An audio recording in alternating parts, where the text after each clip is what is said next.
Do you use HubSpot collected forms? Have you ever got caught in the trap where now you have like 3, 5, 7 fields that actually are for company name? Well, I'm going to show you how that might not happen in today's update. You know what time it is. Are you a HubSpot user looking for fun and interactive education that helps you be better at HubSpot? Then welcome to Sprocket Talk. That's right, it's your boy George B from Sprocket Talk, aka Impulse Creative. In today's update, HubSpot has made collected forms that much better. Now, you might be wondering what the heck it is. Well, collected forms are now better able to match properties from collected forms to properties within HubSpot. Why does this matter? Well, as we kind of teased out in the intro, there has been a time until today where HubSpot might actually create duplicate properties for the things that you're asking in your forms. Look, collected forms have been made to make your life easier so that you didn't have to convert all of your forms to HubSpot forms to get started with the platform. That's awesome. But duplicate properties in your contact database, that's not awesome at all. Well, today with this update, HubSpot is going to work super duper hard to actually match those properties with your collected forms and the HubSpot properties so this doesn't happen anymore.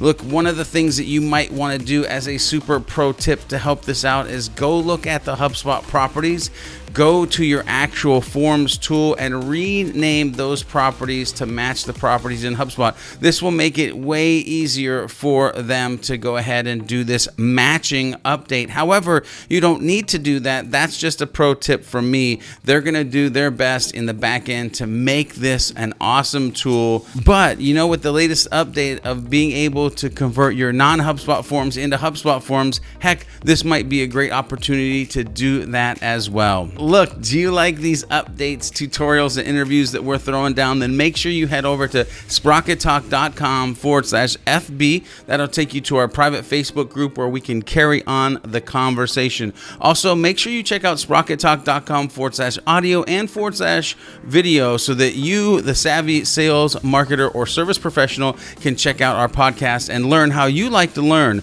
While you're at it, head over to our Facebook page and our YouTube channel. Hit the likes, the bells, the subscribes, just so we know that you're part of the community. Also, do you need training past this tutorial? Hey, that's what we do. 1 and 2 day workshops as well as weekly training. Make sure you check out this exact match update. Make sure if it's right for you, go rename your actual fields in your forms or maybe convert your non-HubSpot forms into HubSpot forms. Totally up to you. No matter what you choose, make sure you're also doing some happy HubSpotting.